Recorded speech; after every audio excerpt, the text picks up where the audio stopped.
We're gonna fix this cork sole. Ruff, ruff. Yeah, they're gonna do that.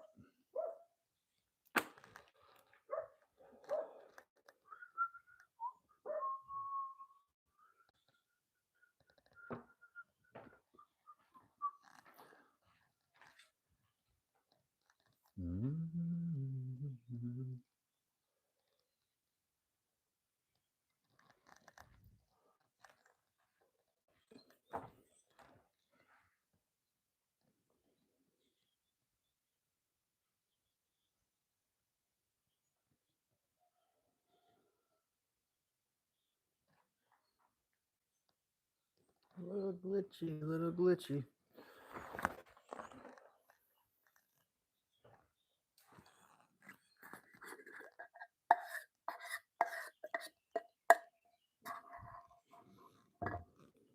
This stuff is aromatic, I can tell you that.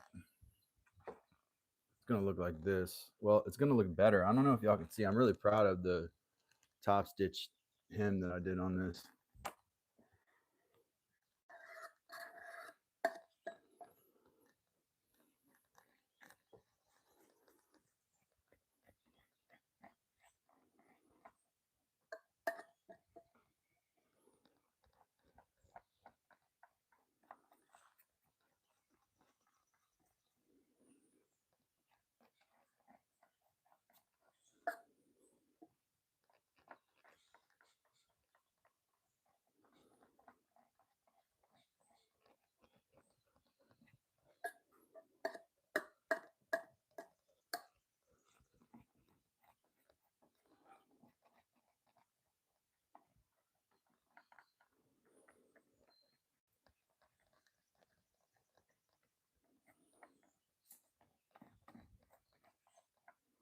Maybe I should have roughed that up first. Probably.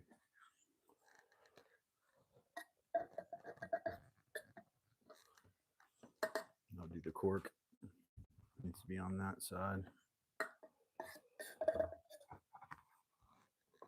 Right. This side.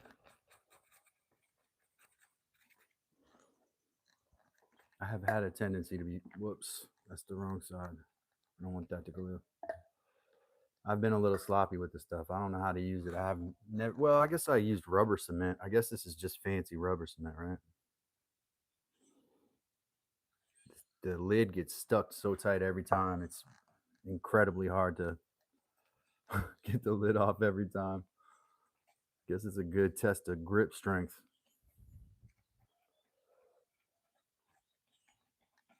We're gonna wait for this to a few minutes for this to get tacky, and then stick them together, press them a little bit, and then I'm gonna trim the edges of the cork off.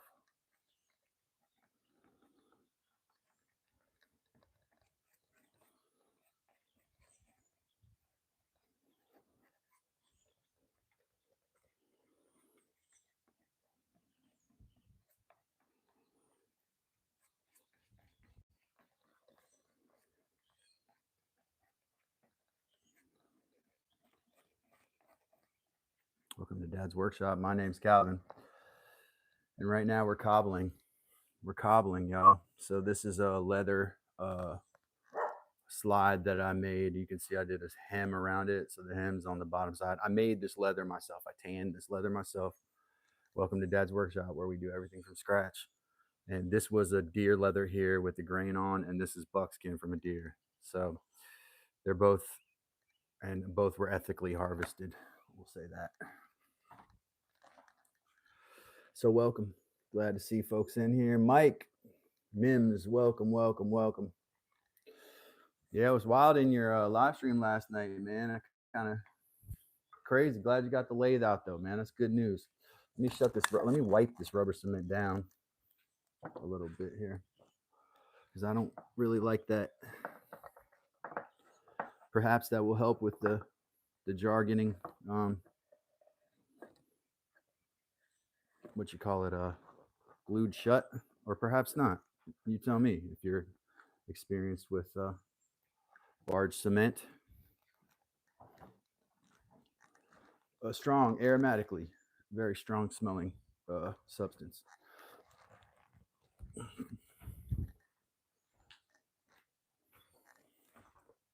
Also, got lots of other stuff to do here. This is Buckskin. It's been fat liquored. It was scraped yesterday as I was watching Mike's live stream. I was scraping this. But howdy there, Top Gav 2015. Appreciate you being here. Welcome all new folks. My name's Calvin. This is Dad's Workshop right now. We're doing all kinds of leather projects. I need to make sure I keep my eye on those there, and when they start to get tacky, I press them together.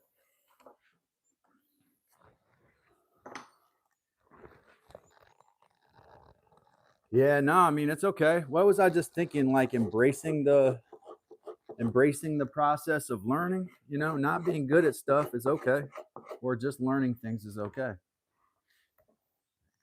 Let me get got this kind of strap towel here.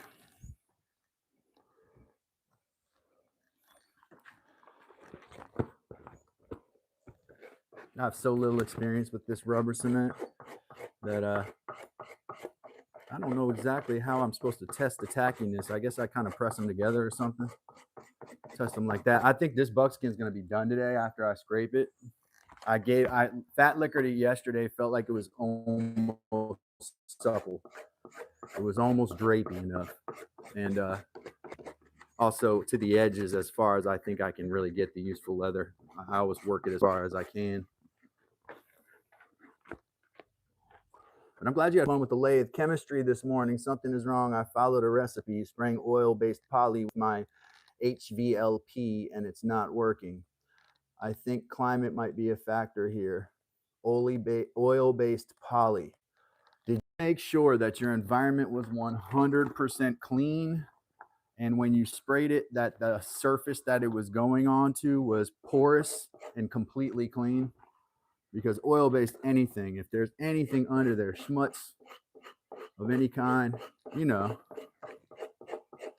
would you think it was? And you're gonna have to help me though. What is the HVLP? Is that a spray machine? Yes, that's a gun, spray gun, paint gun. So is this for all the benches that you ordered? Jason, welcome, Jason.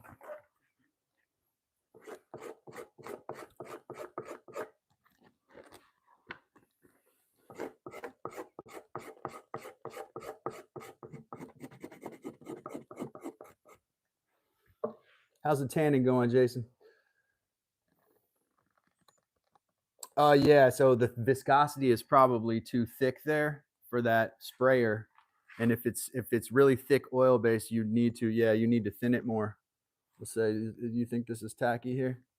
Looks like it's getting there. I wanted to do it now. I want to do it now. I'll wait like one more minute maybe. Oh, it looks kind of like the leather side looks tacky.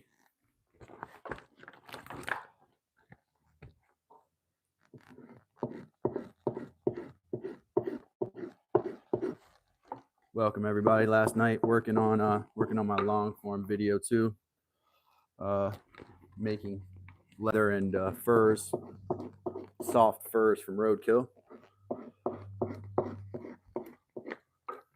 Of course, you can hunt your deer and all that too, and whatever animals, that's fine. You can trap them as well. But what I'm doing here is showing that you can. This is actually a really bad roadkill pelt right here. This was in terrible condition. I have to repeat all this stuff in case you're here every day. I apologize, but stuff always has to be repeated. This pelt was in horrific shape. Maggots, the inside was eviscerated, but it sat there for weeks. I felt definitely like a medical examiner with this one. I've got video of scraping this one. I do not have video dressing this one. I think when I went out there and I knew what I was dealing with,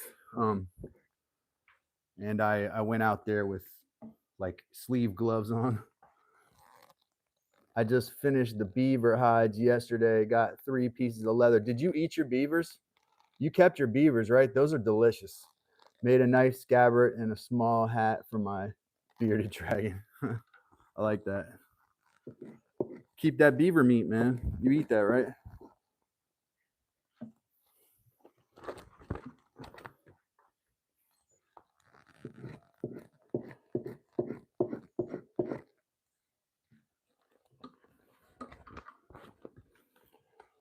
you're gonna see it get more and more of a burnt orange color as I break it more and more, and especially with this hatchet, this does a really good job of really bulldozing off that all of the stuff I'm trying to scrape off. And last night I was real generous with the fat liquor on this one, so it has a pretty good coat of it on there.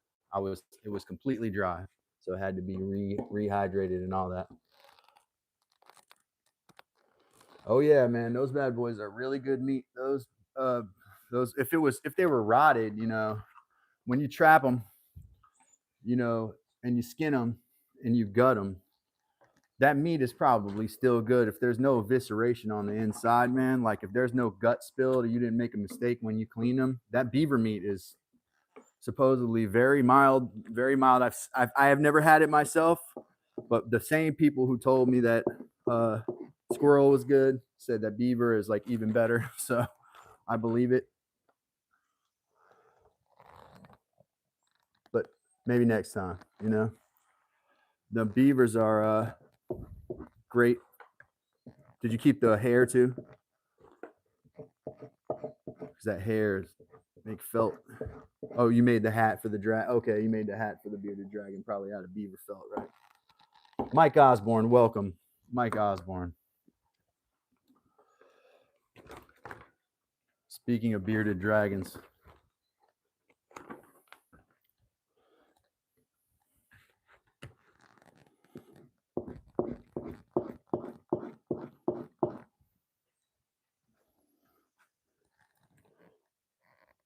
Ah, leather hat. Ha ha ha. Yeah, so the beaver fur can be removed. You can shave that hair off and it turns to felt. If you felt it, that's what Cowboy hat, you know this, Jason. This is something I'm not teaching you anything, am I? We're gonna do that on this channel eventually. Make felt hair of some sort. I gotta just find what the most renewable source of felty hair is. Deer hair doesn't work well because of the shape of it. I understand lamb's wool works well, or lamb's wool, right?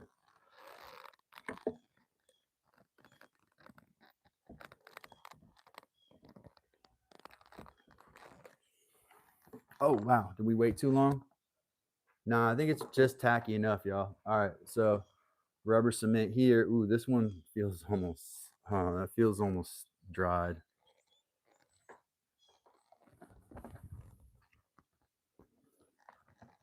Speaking of Mike Osborne, told me to do this the proper way.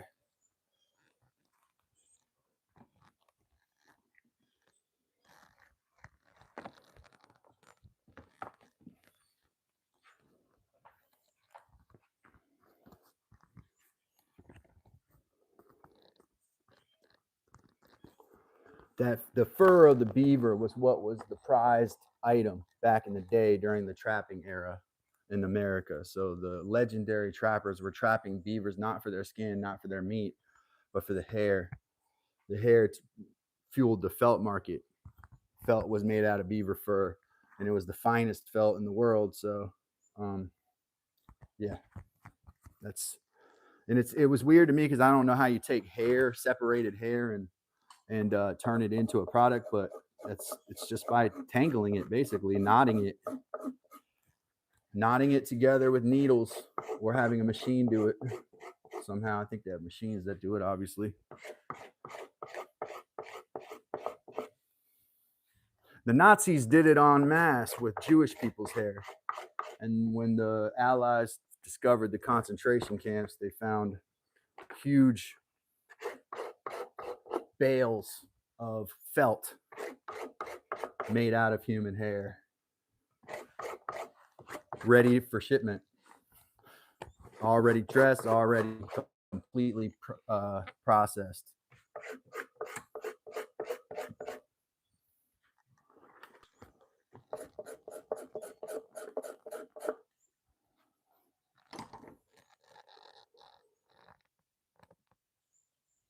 I wish AdSense would hurry and stop pending. Stetson had a YouTube video on it. Buckskin. That's my name, ladies. Well, I almost made my own. Buckskin cow. Yeah, so earlier today I was in Rob's thing. Bunch of gentlemen and scholars in Mike's last night. But a while ago I was in Rob's and I was telling I can verbalize it now, I think, though Rob is probably in bed or something. I know he was out weed whacking earlier. Man, as sick as that, being out there weed whacking just sounds miserable to me. But what I was saying was there was some talk about trolls. So if your numbers are real bad, or your numbers not real bad, but if your numbers are low and struggling, you kind of got to leave some trolling in there. You know, you can't. You let your number get up to the 25 to 40 mark, you can start probably kicking out some trolls. But if it's only minor trolling, what I'm noticing by going to different live streams is the more that they manage their chat, and I don't mean management has to be done. You have to be well moderated, right? YouTube wants to know that you are moderated, but over moderation, I think, is confusing the algorithm. So somebody says something mildly political and you boot them, right? Or you block them. Now, every once in a while, I'm just going to tell somebody to fuck off and just send them out. You know, that's just my temper, and I'm willing to take the consequences of that. You know, usually I wouldn't probably do that if I was really struggling for numbers early on in my YouTube career, if that makes sense.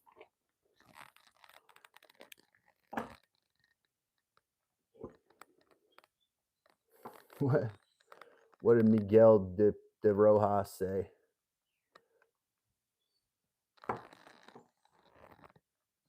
He said what he said in Spanish, and he earned my fuck off. Yeah, well, yeah, I didn't catch it. I probably would have understood, but I just didn't see it run down the chat.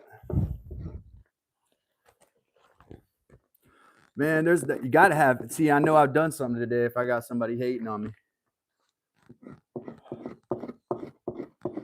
if everybody was telling me I'm good, then I know I'm not. I'm not getting anywhere yet. I gotta piss some people off. It's the only possible way. Only way I think to the top is by pissing people off and getting in people's faces. This is just my theory. Who the fuck knows though? Do I know? I don't know.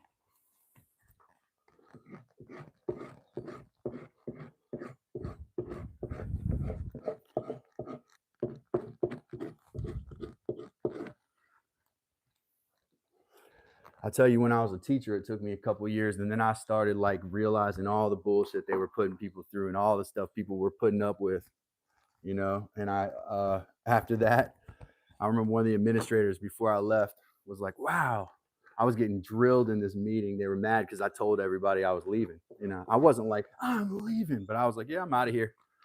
I offered my resignation because the principal they picked for the school was horrific. It was a horrible choice. More than me left.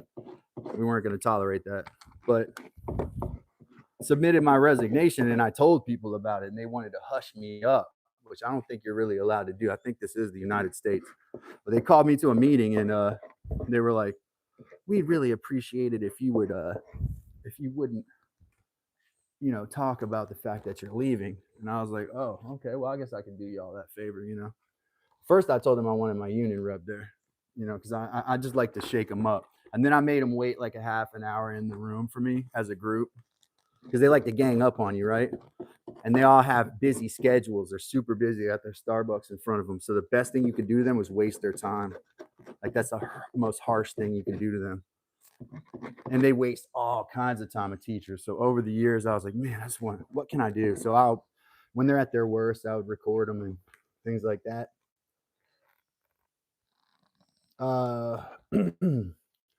I actually sprayed a deck. I offered this lady to do her whole deck. She didn't like my price though. Is that what you're trying to do with that stuff? Is Wes in the chat?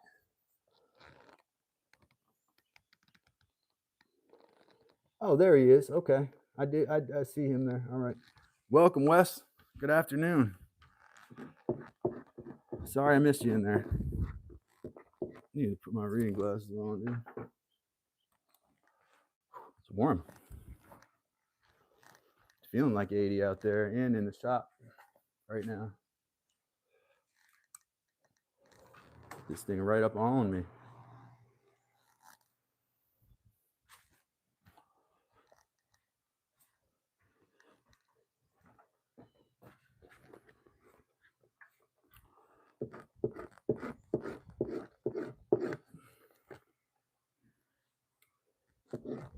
Anyway, right as I was talking about, don't over moderate, right? Make sure you don't over moderate. If somebody says something mildly rude, just let me deal with them. And I'm not talking about what Mike just did. That just kind of came at a coincidental time.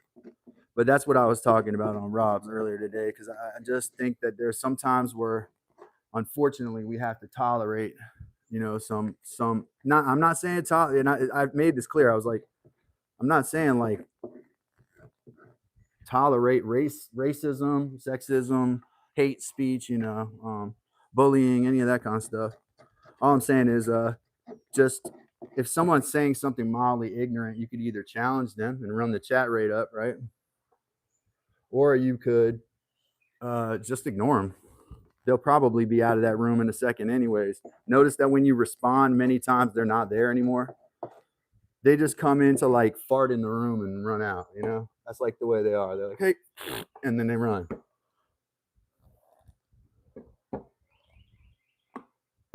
Potash, Agus, Odin, Prismomega. Agus, Odin, Prismomega. Welcome.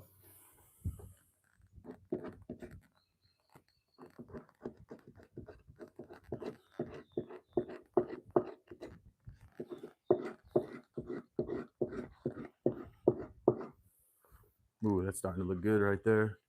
Gonna be nice. Gonna be nice.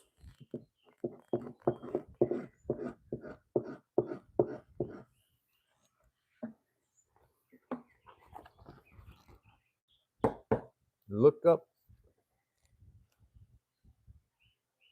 Yes, that is correct. Ash from firewood as potash in terms of plants. That is correct. How did you get Agus, Odin, Prisma, Omega? How did we get talking about adding potash inputs to soil? Where did that come from? What made you think about that?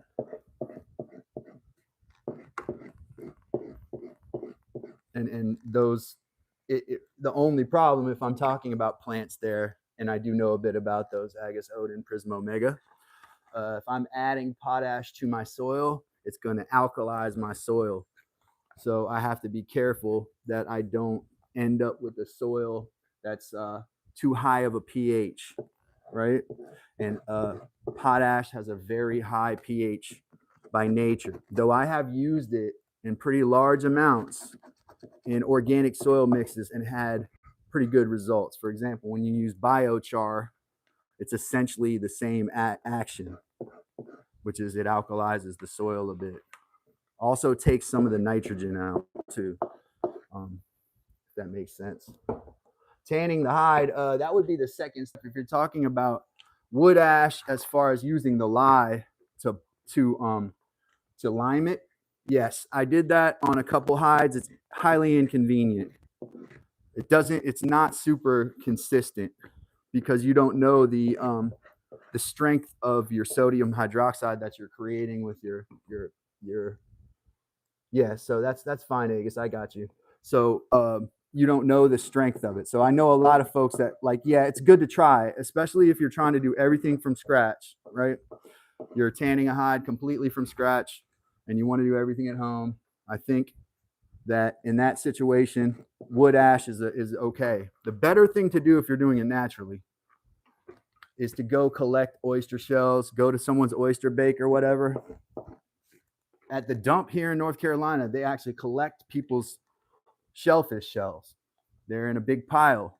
So I would take those, bring them in, and put them in basically like a rocket stove or make a coffee can with holes in it, and then burn the mess out of them. Let it burn without oxygen until those shells are pretty crispy. Crunch them down, and then you have calcium hydroxide, and that's the best route, is my understanding. like if you're going to go the natural route. I know it sounds really complicated, but the cooking shells down to calcium hydroxide method is seems to be the best method. The product quality is better. I use lye. My hides swell up a lot, so like my food, I have food grade lye here. I don't use any like drain lye. I have food grade lye. Buckskin. I was trying to explain why subs go up and down. Okay, why do subs go up and down?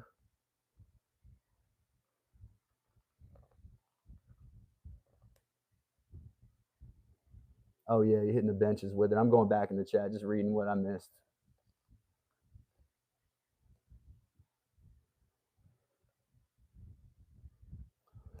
That makes sense, Mike. I don't think that's what it is. YouTube, but I think you're close. But YouTube says it's this.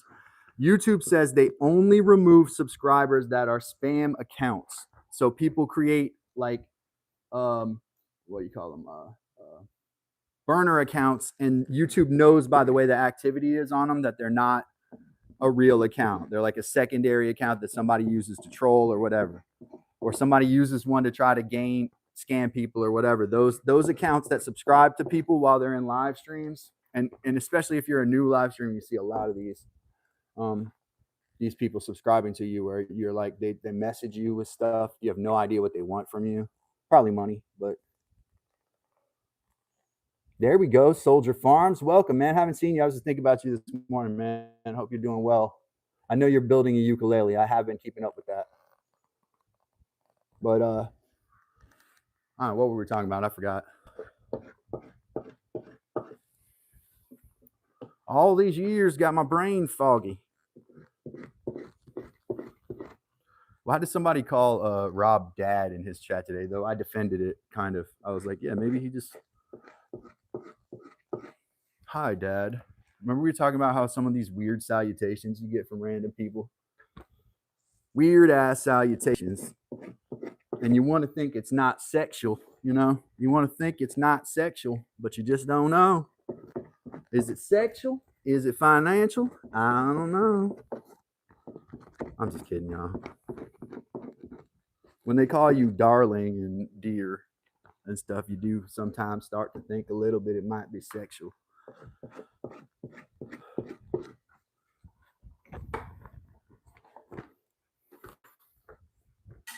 Let me try this little scraper on here. Just to see how it does. I don't usually use this, like a small hide scraper. If you watch my channel a long time, you see me use it. Oh yeah, actually does a nice gentle job of it too. I'm not trying to scrape real hard this time. I'm trying to get the rest of these kind of spots without being rough, because I could tell as I was oiling it this last time that I'm starting to get down to where it's going to be too thin if I go much further. But the kind of thing about buckskin is you're trying to have a breathable product, right? Your end result, you want to be fairly thin. It's only supposed to, and it does keep you warm in cool temperatures, but you also want it breathable. So it's what do you call it? Versatile, right? Versatile. And I'll go forward or back with this, but generally these were designed to be pushed like most. And I'll talk about that in my video, how I use a draw knife.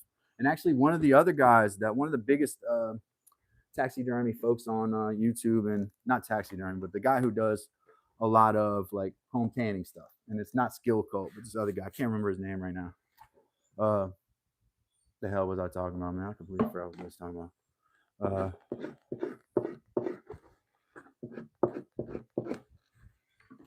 My brain fog, man.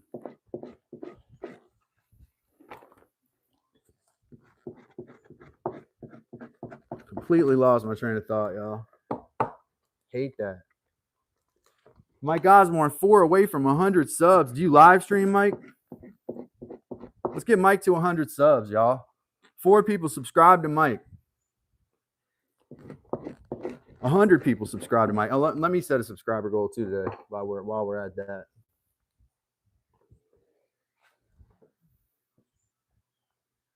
Where are we at right now? Wow, that happened fast. So we were at 5306 to start the day. We're 5320 at the moment. So let's make the goal 5332. All right, we'll say 5332 is our goal for today. Anything over that, we'll be happy with. Welcome to Dad's Workshop. My name is Calvin. Right now, what we're doing is we're scraping buckskin. This was a badly decomposed roadkill deer. And right now it looks rough, but that's because it's moisturized. It's once that stuff gets scraped off, it's already almost fully processed. And it's just, I moisturize it one more time with a fat emulsion to try to get it soft. I think I was talking about liming though. We were talking about liming a minute ago, which was what he was talking about with the potash would be a way to do the bucking stage or the liming stage of your tanning. Now, obviously, only if you know anything about this, you don't want to buck any hide or lime any hide that you're trying to keep the hair on. You can't do that. If you put any hide that has hair on it, you're trying to keep into a lime. When you take it out of there, it's gonna lose the hair. The hair will slip. The high pH will, and I'm gonna talk about that in my video as well. There's a lot to discuss about things I found out like that. Trying to keep the hair versus not. A lot of people don't care about that. Well, actually, no, let me take that back. Most people want the hair. Most people, who, especially the people starting out, want to do fur. They like the idea of keeping the hair. They've never really had an affection for leather. This is a lot of people now because they don't have an experience with real leather, really. So they're like, well, fur's soft and fuzzy. Let me try to make that. And the way you have to do that is you have to make sure that the fur is locked in. And there's a couple processes to do that. And the first one is by pickling it or brining it, right? Yeah, Mike, you could, at 50 subs, you could have gone live. So make sure that you start to go live, man. That's how you're going to build those subs quick.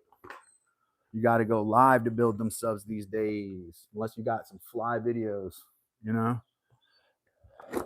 fancy videos.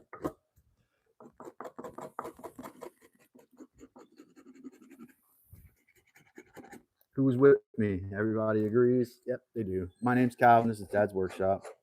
Welcome. Glad to be here on Sunday. Numbers look good. Apparently YouTube's estimation of my audience isn't exactly right yet. They haven't dialed that in exactly yet. Maybe I'm always switching it up. That's what it is. So they can't do it because of that.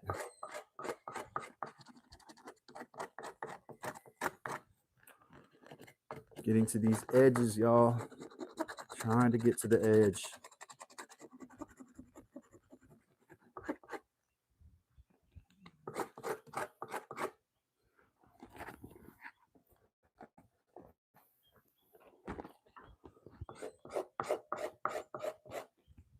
I read that Willie Colon died the other day. I know Chuck Norris died and all that. That's a big deal. But I don't know if y'all know who the trombonist Willie Colon is, man. Basically like the trombonist in salsa music. Wrote all those great pieces. He died and didn't even make the news, I don't think. Anybody see that on the news? Probably not. Probably nobody really knows who that is. But I do see all the other stuff that's folks that are dropping like flies. But, you know, that is the thing about living. We are born and eventually pass, right? I'm here when I can be, even on the sly when I'm at school. There you go, Soldier Farm. I like to know that you're in the gallery judging me. I'm just kidding. How many people ever seen this guy who debunks fake Navy SEALs? Y'all know this Don Shipley guy? I started watching this channel. It's crazy, man. I don't even know if I'm with him on some of this stuff. It's just a little extreme. He's like, it's a stolen valor piece. Anybody ever heard of this guy before? Crazy, man. Dude is he goes all over the country to debunk fake Navy SEALs. How did I end up with this in my algorithm? I'm just kidding, Soldier Farm. I'm just kidding. I know you don't, man. Soldier Farm's a good dude.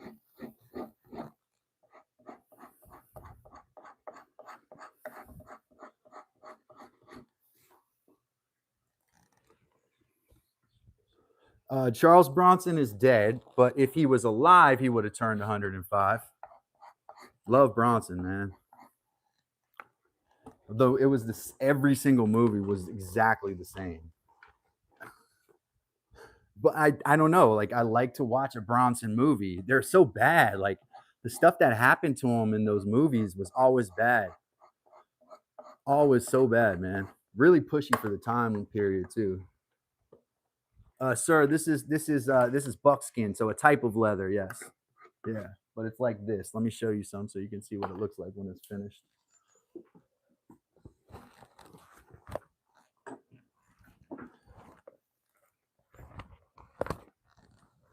This is buckskin. This is what I'm making here. It's a type of leather that comes from deer that's softened and frizzed.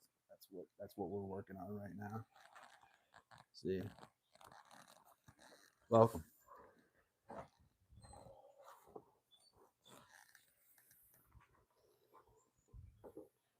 Yes, TBR. It is. This is from deer. Correct.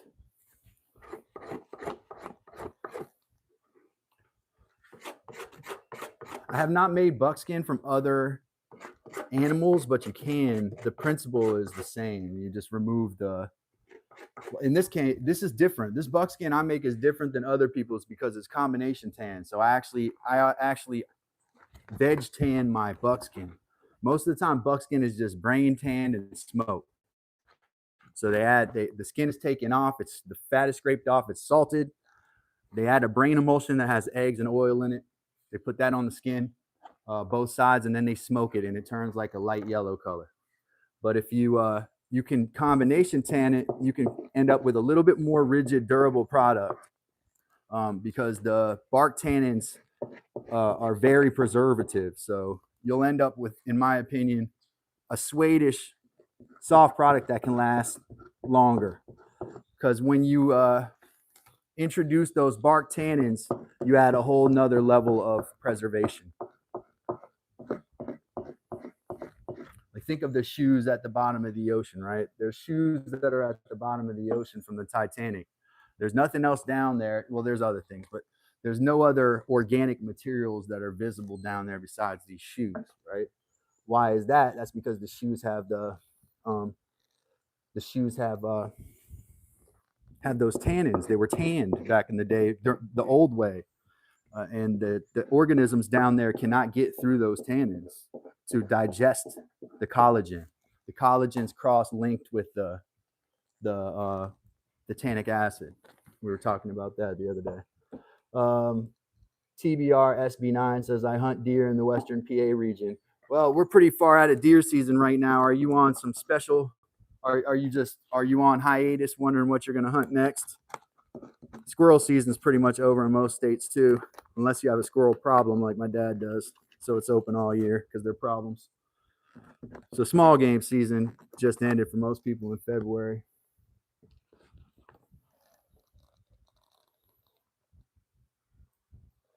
Yeah, so Bronson was different, man. He was different. The other thing was the other guy passed away the other day. Not that I cared for him too much. I just wasn't a big fan. But I did like Walker Texas Ranger back in the day and stuff like that. And I love the Bruce Lee movies that he was in. Chuck Norris, he was definitely Native American. I think he was like off the res when he was a kid, like Bob Barker, like low key. Nobody knew it. I didn't kill this deer actually. This is a roadkill deer, cotton picker. No, and even if I do hunt the deer, I try not to hurt anything. I don't want to hurt anything, but you know, when we hunt, we're taking a life, so that's part of the procedure.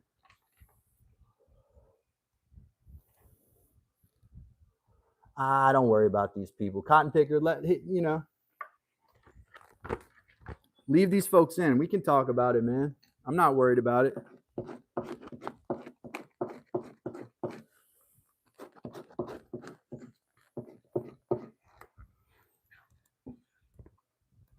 Want that name to stay. Oh, well, I mean, yeah, I guess that's a bad term. Nah, you're good. Keep him out. He's gonna have to go get a new. I guess that's racist, right? Man, when old guys used to say that, I did think about that as a kid. Though. I was like, is that, you sure you should say that? But nah. Yeah, you never know. You never know. So, all right, I'll take that. Your judgment call. You're the mod. We have good moderation here.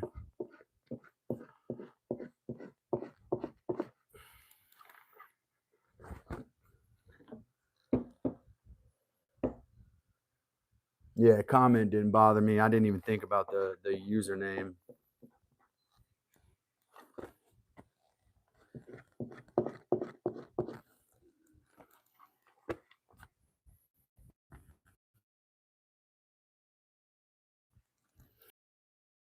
People used to say that expression. Old white guys would say that expression. And I will tell you that because I never saw an old black man say that ever. Now, maybe reasons for that. Maybe I'm wrong. But I saw old white guys say that expression that guy's username was when they were trying to avoid saying God damn or something like that. Right. And if you think about it, like which one's worse, So I don't know. I remember when I was a kid, though, and I'll include my own father in this. I think when he was trying to not curse, he would use that because I don't think even, especially the boys that were from up north and had little experience, if any, with African American people in general, like they're ignorant to African American people because they did not grow up around them, right? And I'll include my dad in this because he lived in Minnesota in a place where there was just no black people, It's just that simple. So he had no, when someone said something like cotton picking, right? He had no reference point with which to judge that. I guess if he had his history books open, he might be thinking about it a little bit. I certainly have caught old guys singing things like minstrel show songs that they didn't even have a concept were racist or whatever. It's complicated, man, for sure.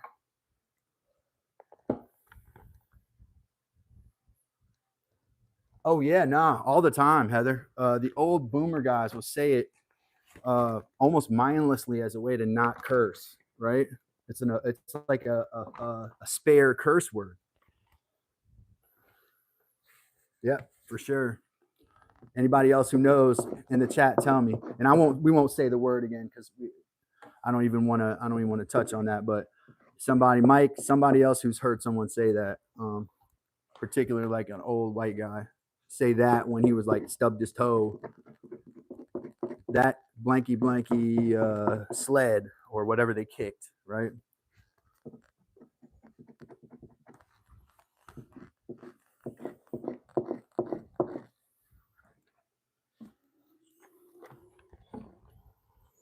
Hey, what's up, Rob? How you feeling, man?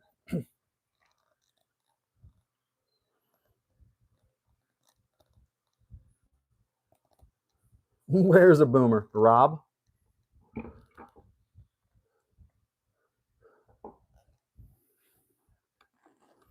You get your weed whacking done, man? You leave old gas in that thing, did you?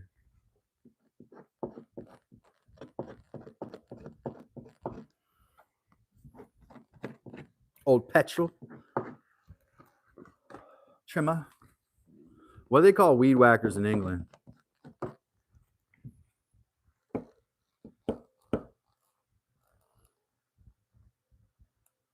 Oh, Mike, yeah. You're a boomer.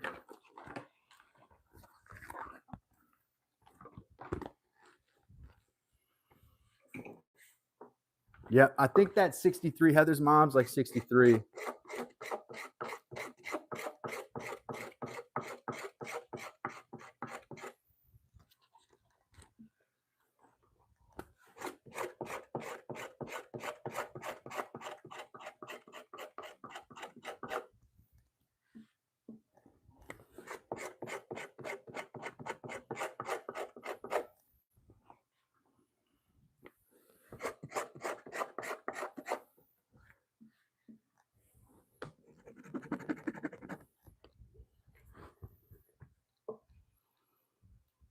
Get out of here, strimmer. Is that true?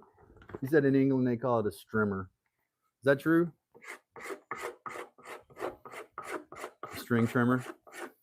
Strimmer? Is that real? Is that a fact? Is that a fact? Are you having a laugh? Are you having a laugh? Ricky Gervais from Extras.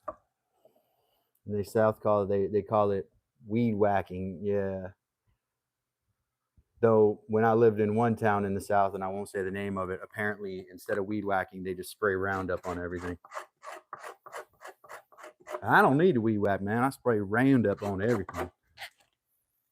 All around the house, everywhere, man.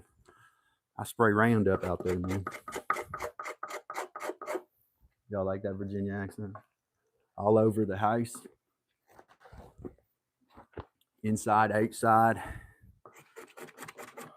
Kill them dead. That's what I say.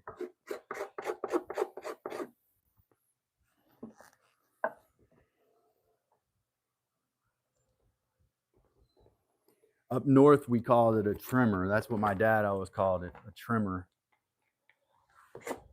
And when I remember there were several times, as a kid, of course, I did landscaping, tons of it actually. Had a little, as a young adult, I had a pretty good little landscaping business, man.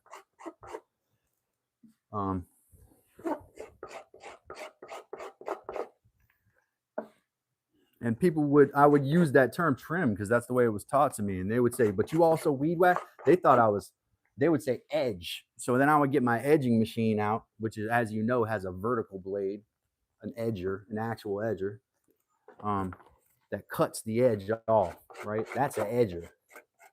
So it's either weed whacker or it's trimmer. Edger is not correct, but I've heard people call it that too. An edger is a separate machine with a vertical blade.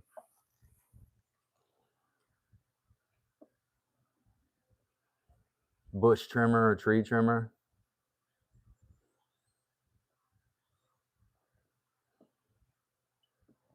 I used aquarium sealer to repair OE with a bad seal, but that might cost more. Is that what it is, Rob? It's called a strimmer? Yours was a steel. That's a good one. Good company.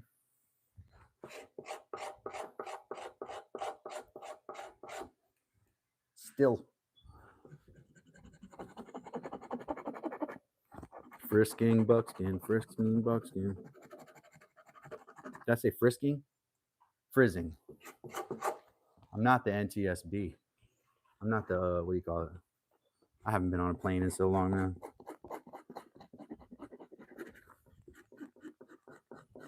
I'm afraid I'll never leave my village again.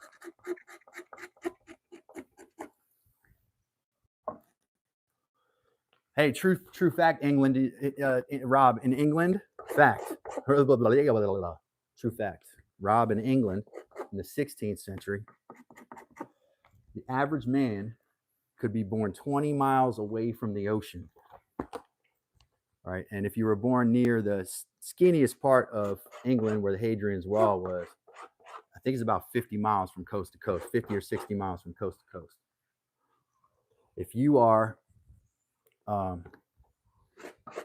in the 1500s, the average male, and it's probably like this before this too, the average Englishman never left a 20-mile radius of their village for their entire life. They never saw anything outside of a 20-mile radius, even though they were born right next to the ocean and there were probably ships. Most Englishmen never, ever even saw the ocean if they were born more than 20 miles inland. Fact. When I read that too, I was shocked. I was like, how could, I run more than that in a couple days? How's a guy not want to know, But then again, my ancestors had that wanderlust, and that's why they ended up here. Right or wrong, right? Yeah, I know you're over there by the east coast of England near Kent and stuff like that, and the White Cliffs and all that, right? Dover. So that's the wider south part of England, the big old booty of England. We'll call it the English booty, right? You got England, it's a big old booty, and then Scotland's huge, but it's because it's long, right? other side of the booty of England would be, you know, the central part, which is Cornwall, right? And then the western part would be Wales of southern England, right? The Cornish, then the Welsh. See if my English or geography is any good. Southwest, right? Near Dover, right? No, Sebastian. Rob is in England.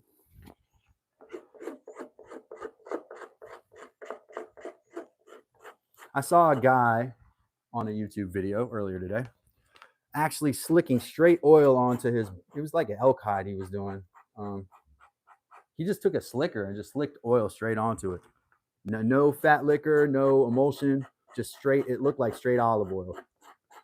And it looked pretty good when he was done with it. We'll see. I could see how that would be more efficient, and you can skip the step of adding all these different things. He skipped brains, I guess, but it's the same concept. You're adding an oil substance and you're smoking it, right? Soldier Farm said, Cal, I'm going to try to get some stuff done. I have cataract surgery come up and want to have all my content stacked up so I don't miss an upload. That's a good policy, man. I got to work on my long form too. I just wanted to come out and build the community a little bit today. Appreciate you being here, Soldier Farm. Glad you could stop by. Glad I went on Sunday. I wanted to go on yesterday, but I waited too long, and it would have butted up against Mims's live stream last night, and anybody else who was live yesterday would have. But I know I've been crazy schedule recently. I'm going to try to make it more regular. Of course, then I'm going to take a week off or something. So maybe I need to stack some content too, because I'm going to be with my kids for the kind of Easter time era. Easter time.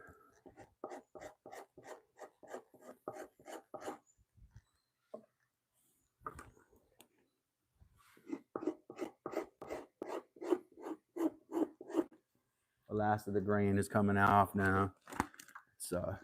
It's definitely getting the feeling of it. It's just real soft. It's kind of, if you're a tactile person, it's pretty amazing to feel. Let me know. I'll shout it out. Cal, I'll watch them when they drop. Thank you, man. Thank you. I need people to watch that video because I put a lot. I've been working on it since February, and I don't mean not doing anything. I've been actively contributing and working on this video. Several animations that I got in it. Not to be cute. I mean, I was just trying to make the media more interesting, you know. We'll find out. If this video doesn't do very well, and I'm not manifesting that. I'm manifesting it doing well. But if it doesn't do well, I'm gonna hold off on doing animations because they take so long, so much effort. You know, yesterday I spent most of the day where I would have been going live working on animations. Little short ones too, just a few seconds long. How to scrape a hide and how to build a fleshing post out of a PVC pipe. Like little bits that make the video valuable. See you later, Soldier Farms. Thanks for being here, man.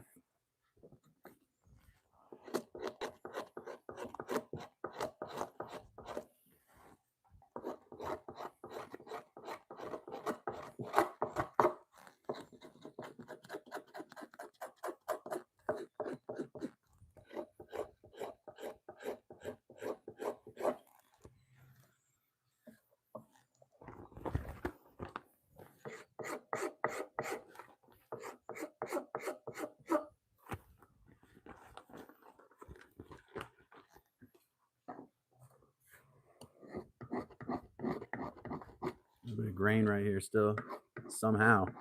I don't know how that survived.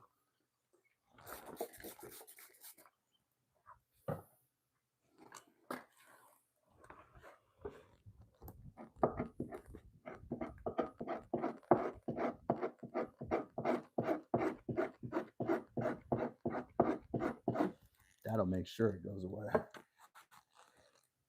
And as y'all see, I'm wiping away the schmutz and the grain as I'm scraping it off, right? So it's taking the oil back out, and the cross links between the fibers and the collagen are getting moisturized with oil. The oil is still in there because it's been soaking into it. So I'm just scraping out what's on the outside, right? And leaving what's the oil into those fibers so that it can still work and the hide will be soft. Buttery soft.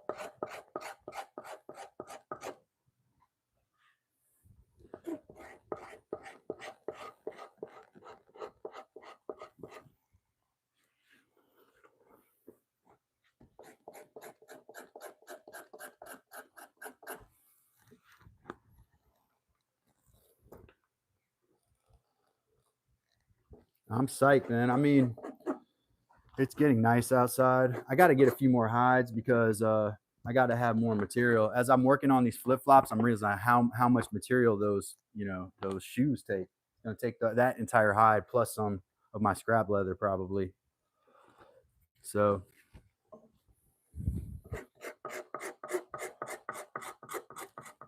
they really like that hatchet, don't they?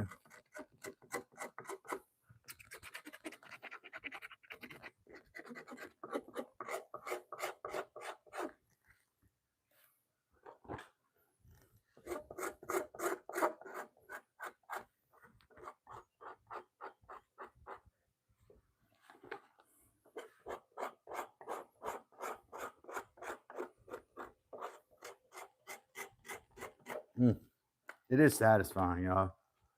It is super sad. I don't get bored of it, and I don't have a long attention span. It's like mindful, I guess, kind of like the reason I like repetitive exercise, or it does something for me, right? Please double tap that screen. Shani, welcome. Welcome.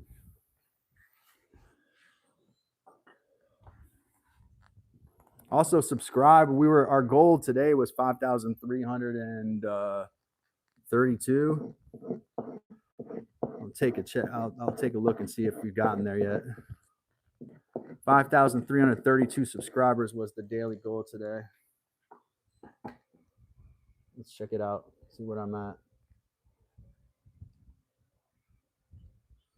5,331. So we're almost there.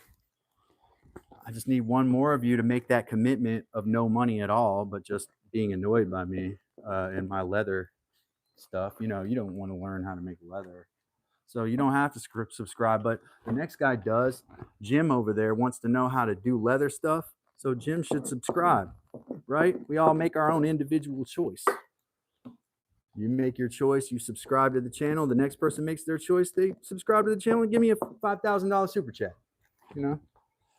Just throwing that in there. Just manifesting that. It's up in the air. $1,000 bill. That's what I used to say when the office would call for me, even if I knew I was in trouble. $1,000 bill. Tyler Peterson, welcome. How you doing there, Tyler? This is Dad's workshop that you entered. Welcome aboard. Right now we're doing what's called frizzing buckskin. Buckskin Cal. That's my nickname right there. Welcome to Dad's workshop with Buckskin Cal.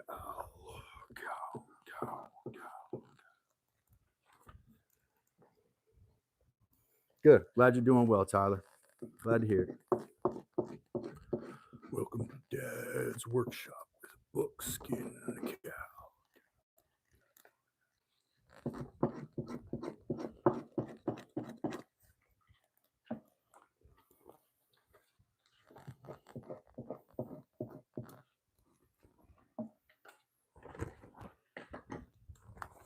Oh, appreciate you, man. You may have helped me get my goal. Tyler Peterson, man of the day.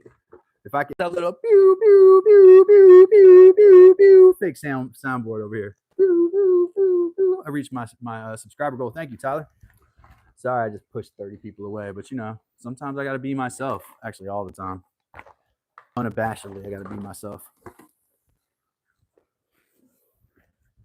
Like's looking good there today.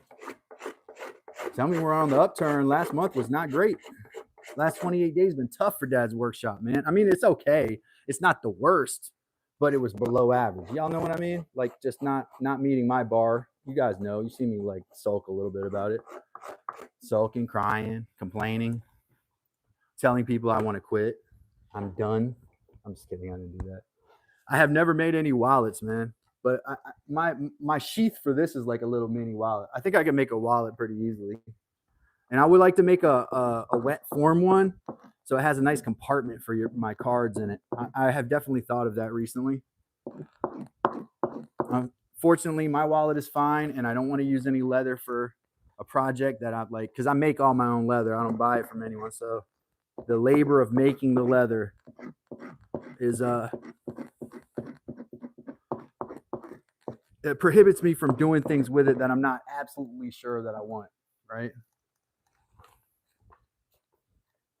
Yeah, so like wet forming it with, I've seen a bunch of these online, like what do you call it, molds for them. They're similar to this, and I'll show you this real quick.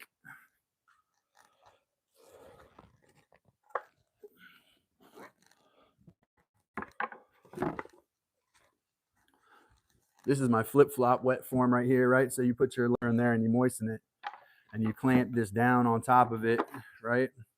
And it presses in your leather into a semi-permanent shape. If you did this in a square form, you cut a square out. So imagine this is just a square here, and it's like this big. And you push it down with this, you're going to end up with a nice pocket-sized, like a nice 3/4 of an inch or so of space inside your wallet where you actually can sit cards in there and so forth.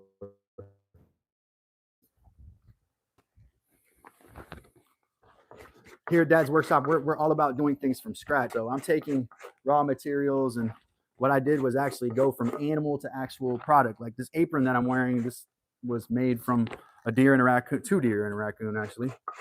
So the pocket is a raccoon, and the bottom is buckskin, and the top is leather with the grain on. And I made that with 2 deer and a raccoon.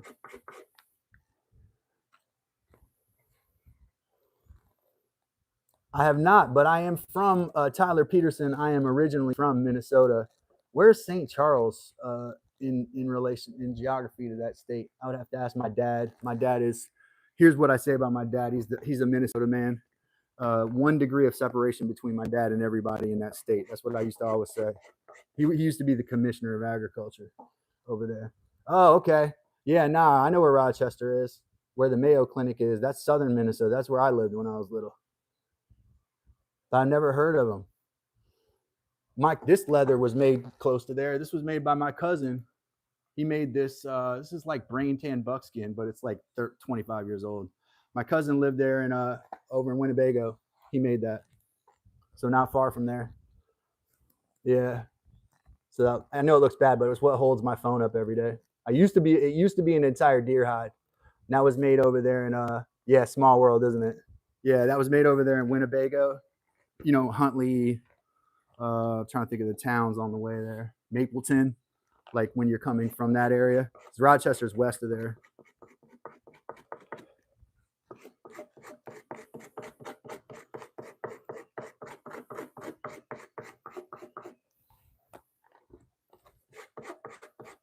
Yeah, when I was little, I lived in Redwood Falls as a little guy. I lived in Winnebago and Huntley. I lived for a little bit. I mean, I was born in St. Paul, but I didn't live there that long. I lived mostly in the country of the southern part of the state. My dad had a farm.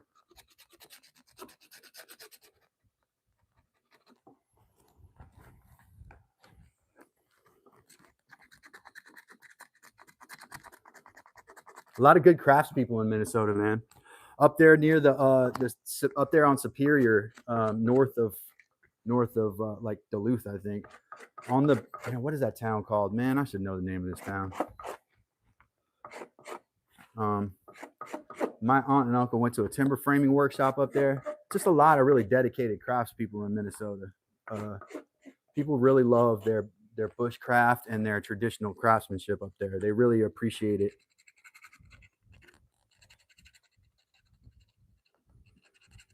That's my experience.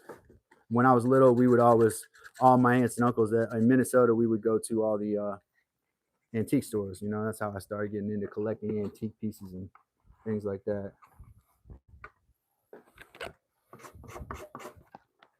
The first time I ever went deer hunting was in Minnesota, outside of Winnebago, and it was bow hunting as a little guy. First time I ever fired a rifle was in Minnesota.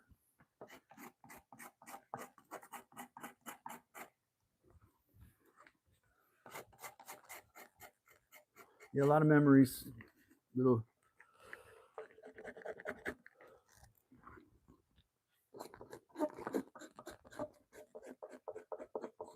Now the family sold the farm now, so there's just not much to go to there anymore. I'm not that close with the folks that are there. No offense if they're watching. Probably not. Probably not something I need to worry about.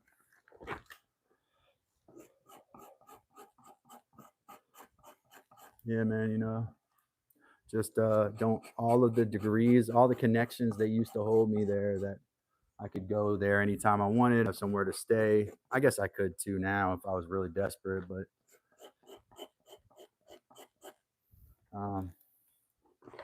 nah, man. Even one aunt and uncle that I probably don't get along with that well. Recently, I heard they moved to Alabama from up there.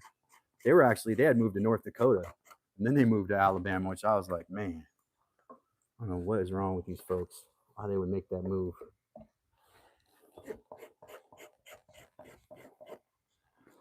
I think it's better to move to 100 degrees and 85% humidity. I think I'm okay. I'll just put a fire in the fireplace in the winter, you know? Keep the heater on. Keep the generator around. Alabama's unbearable. Unbearably hot, man.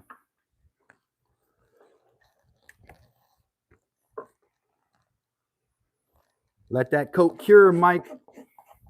Shout out to Mims right here. Subscribe to Mims's channel. He's working on he's working on benches right now, but he was on his lathe last night on his program.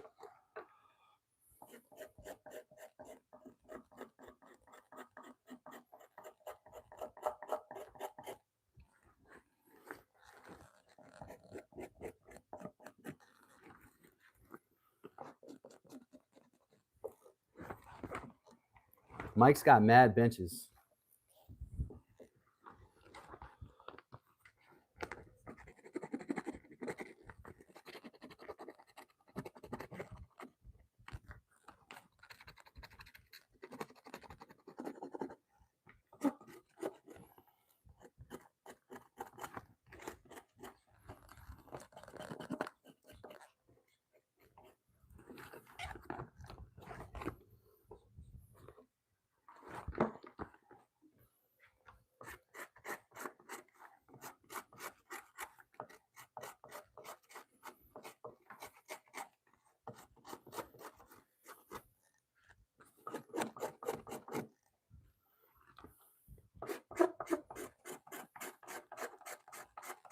Ooh, we're getting there. We're getting somewhere, y'all. We're cooking with grease now. Cooking with grease.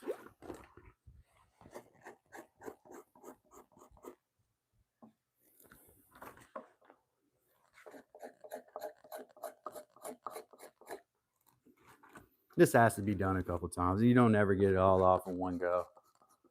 Take it back up, you set it back up, and you do it again.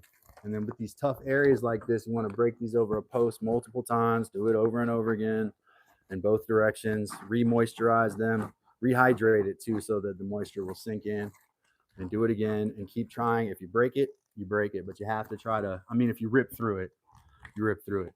Breaking is actually the name of this process of getting leather to its final state. It's like a horse almost, I guess, because that's the term for getting a horse ready also.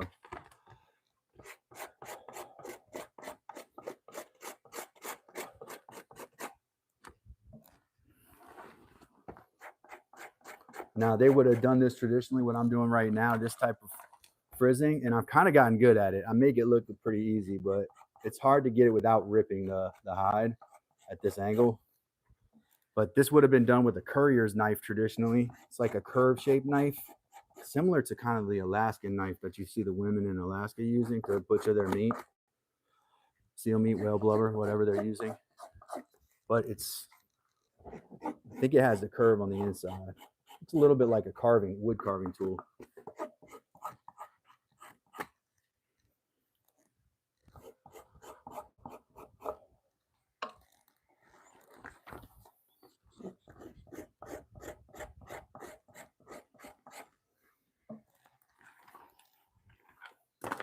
And that oil staying in there a little bit longer is not going to hurt, right? Because all that does is just further solidify that hydration in there. And remember, when the animal was alive, water was hydrating that skin, right? And keeping the skin supple. But now there's no water being sent, imparted into the skin, right? So it has to be moisturized another way. And in this case, it's with oil, right?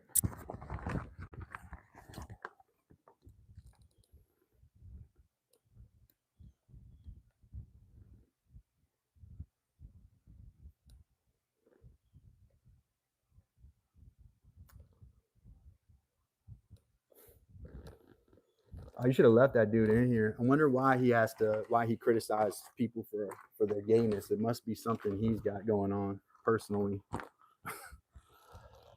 You should report him for hate speech, honestly, man.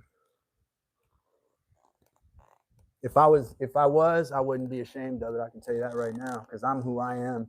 I don't run around and tell people who they are. Only little bitches do that. I hope you're still watching, Matry. Oh, you got hidden?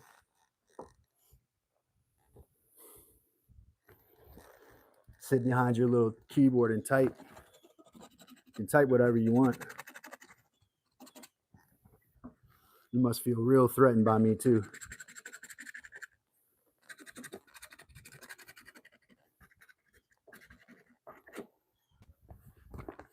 But what didn't make sense about his meme was when you shave your beard and the gay doesn't come off, the picture would be of an actual shaven face, right? Which is not what I have.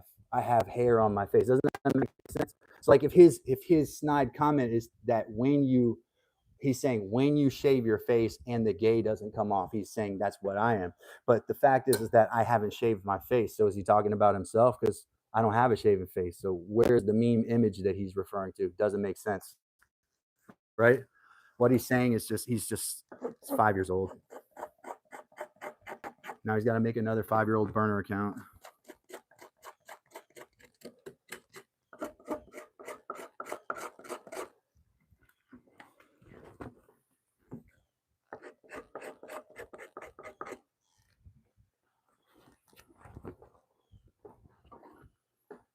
Yeah, but it doesn't make sense. He said when you shave your face and the gay, but I didn't shave my face. I never shaved, so I don't know who the fuck he's talking about.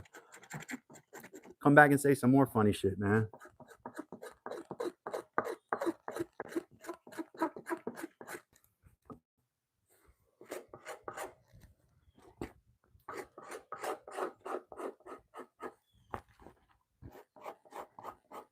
Anyways, we're scraping buckskin here, man. We care about a 5-year-old troll.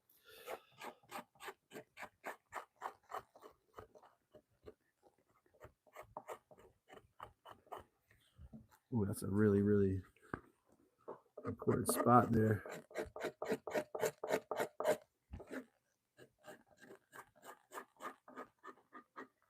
I missed the big spot right here. Hey, Zinc Skibbity, welcome. Buckskin cow. That's me, man. That's me. Welcome. I'm not upset, y'all. I'm fine. I got thicker skin than that. I also got this skin if I don't have thick enough skin, right? Buckskin cow.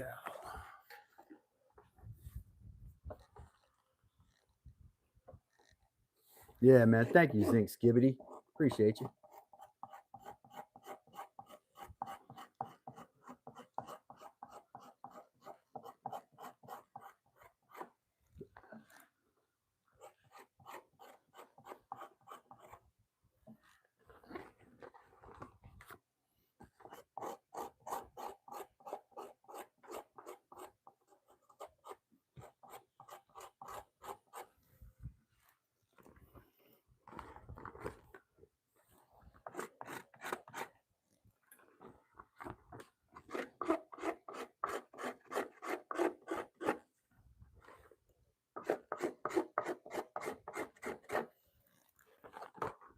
It is warm out here, y'all. Is it warm where you're at?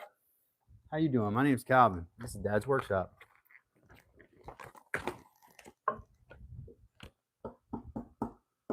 Zinc skibbity. This is a type of leather that's called buckskin. Buckskin. It is a leather that is made by removing my particular brand of it is combination tan. So it's been tanned with veg tannins, right? Here's what it looks like in its final product. It's very soft and supple and drapey type fabric. Sorry if y'all have heard that a million times, but you know, people need explanations. We gotta.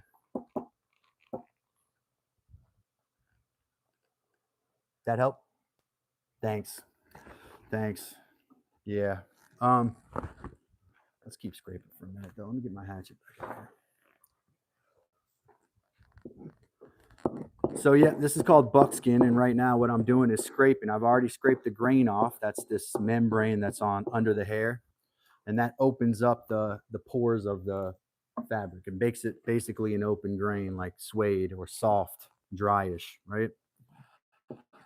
Whereas you think of leather kind of like what you see on the top of my apron here as having a shiny grain on it. If that makes sense.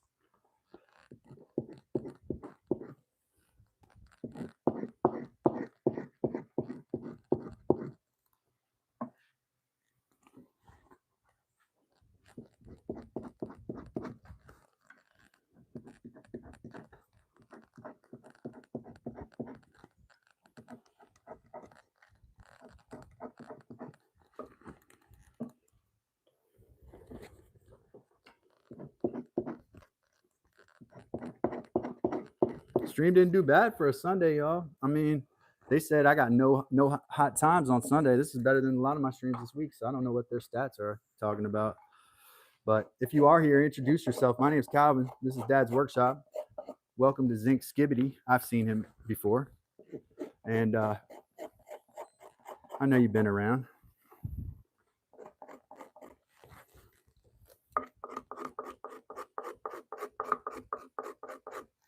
But I'm Calvin. What's your name? Introduce yourself. Let's be friends. Working on a long form video right now about turning roadkill into nice leather and good textile products, if you can call leather a textile. I have to Google that. Is leather technically a textile or not?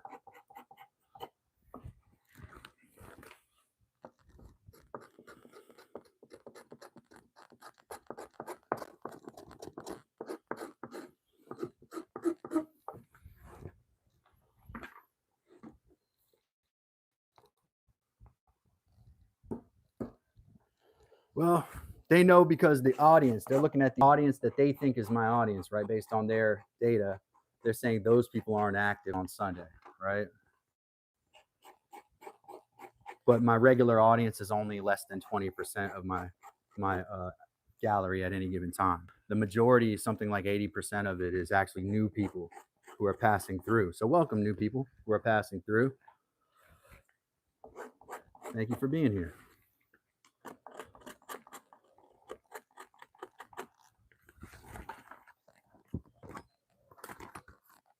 It's feeling really soft too. See how drapey that is? So way better than yesterday. I had it scraped almost looking like this yesterday, but I knew that it was not soft enough, so it needed to be worked more.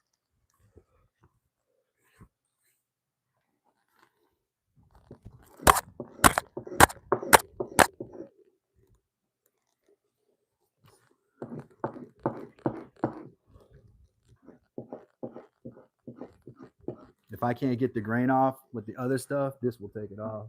The hatchet will. Something about the weight of it, man. I did that whole big buckskin back there, the big reddish one, with this hatchet, and was like, man, I'm never going back. I know what I need to do. If worst comes to worst, I got a solution.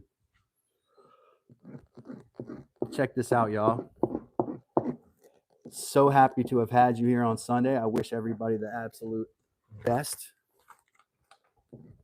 Happiest Sunday they could possibly have. Welcome to spring. Hopefully your spring is going really, really well.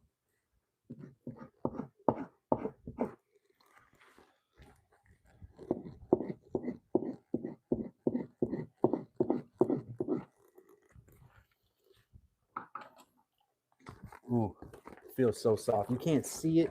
It doesn't have the look yet, but I can feel that moisture is in there. It's starting to be able to be crinkled up real easily. These little parts that kind of look shelly, we go after those next, right? Scrape those parts out, be kind of aggressive with those. Let me show you. I'll zoom in because I don't mind losing the numbers for a minute so you can see what's happening as I'm actually scraping. I'm putting force under this too and laying weight on here. Leather's strong stuff, man. Fabric wouldn't handle this abuse.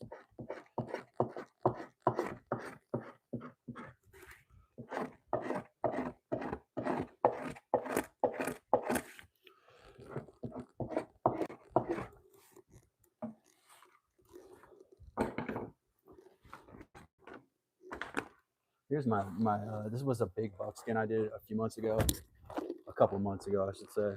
Real proud of this one. This was a huge buck. Love how this one came out. A few little imperfections that were in there, but the texture is awesome, man. It's real thick, warm stuff. So you got a variety of things that you can use. Appreciate everybody. Oh man, did I miss Daniel? Okay, Daniel, welcome. I was just about to roll out.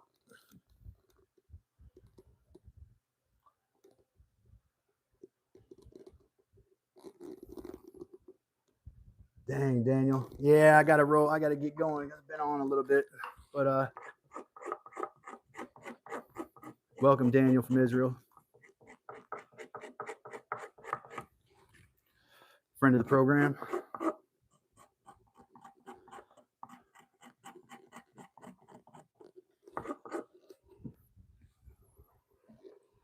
I'll hang out for a second. Give it one more minute while I scrape a couple things. Daniel is a good friend of the prog. Appreciate y'all too. Hey, I could almost get to 100 likes if I stick around, right? Get to that 100 like mark. Hundo likes, right? You know what you all could do though to really help the channel, if you enjoy hanging out or you feel like you're learning something or you get something from the vibe, like it puts you to sleep. Sometimes the vibe of some channels will put you to sleep and you appreciate it, or whatever it may be. Make sure that you share this with another person. Don't keep it to yourself. Don't hide it under a bushel. No, let it shine. Don't hide it under a bushel. Make sure you let it shine. Share, comment, subscribe. Oh, that looks good. You see how that's coming out right there? Let me zoom in so you can see a little bit. And I'll show you my shoe stuff too, Daniel, because Daniel's interested in the shoes as well.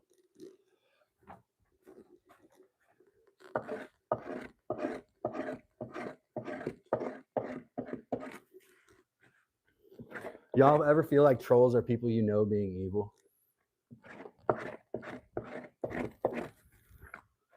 Or is that just my paranoia?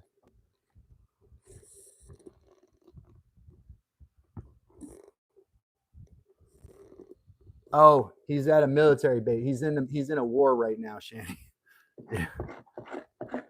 In Israel, they have compulsory military service. He was basically drafted last minute. Is what happened. Yes. Yeah. If you live in Israel, you have to be in the military. Man, woman, doesn't matter. If you're an Israeli citizen, you have to serve a couple of years in the military, and they can call you up at any time in the interest of national defense.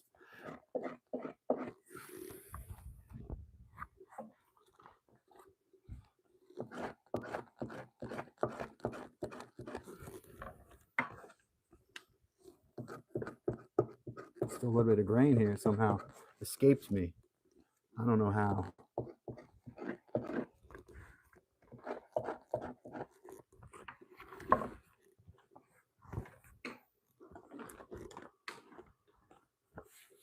See if we can pulverize through some of this schmutz here.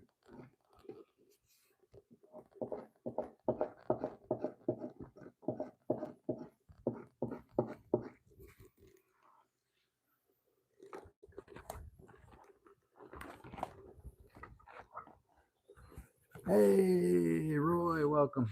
Hope everything's good down over there.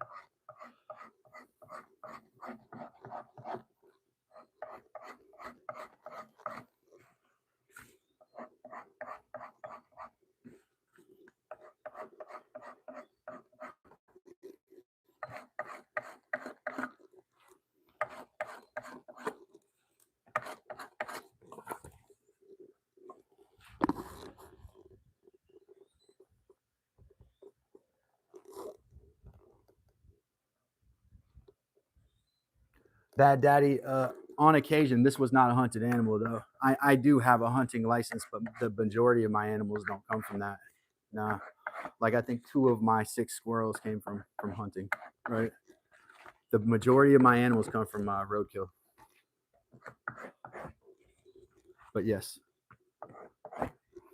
your bag limit in most states as a hunter is like 6 deer, like in most of the southern states. So 4 bucks, 2 does, and so you're limited totally. And I was able to collect that much easily without having to deal with the game warden. You know, it's different in Virginia. We'll talk about that in my video. Definitely subscribe to my channel, Bad Daddy, and I can tell you a little bit about how I get my animals. That's a big part of this next video I'm about to release.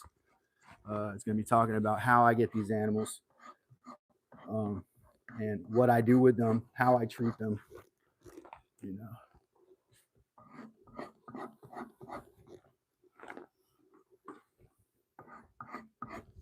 Oh, I hear Miss Heather coming out. Must have missed something.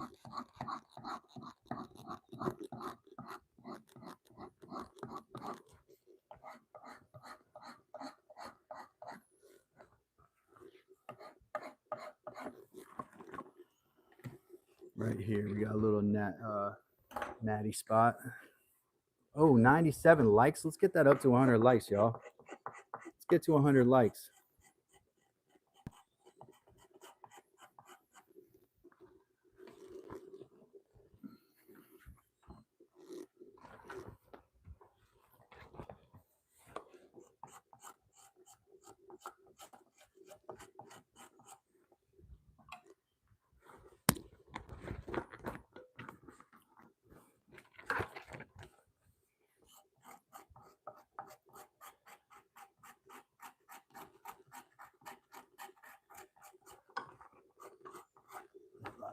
A lot of schmutz up there.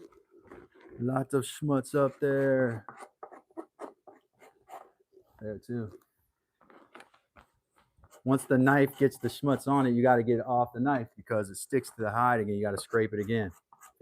If you lay the hide down and scrape this stuff off, like on this little surface here, there's a lot of little pieces of schmutz. If I lay the hide on it, it's going to get it all back on the hide. I'll have to scrape it off again.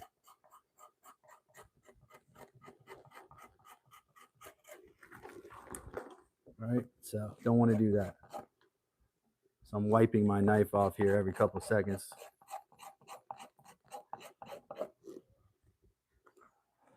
Especially when I'm in an area where it's picking up a lot of stuff, and they are different all over this hide. Some areas are a little bit more kind of, it's kind of like a nap, like is what it is. It's a buildup of oils and fiber inside of the fibers.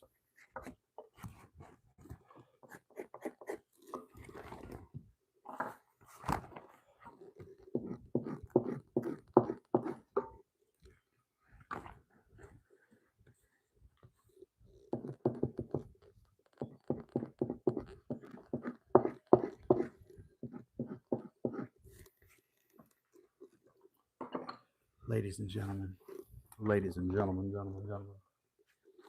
Obviously, just a little reminder, this is what we're trying to get, right? This is where we're trying to get with this. Soft, supple, buckskin.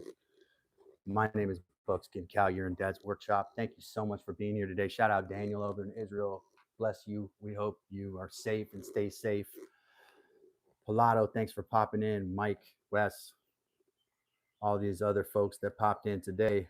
Soldier Farm, Skibbity, Zinc, Tyler Peterson from Minnesota. Soldier Farms, I say Soldier Farms. Sebastiano, Mike Osborne. Everybody, we appreciate you. We'll see you later. Do the next right thing. This is Dad's Workshop.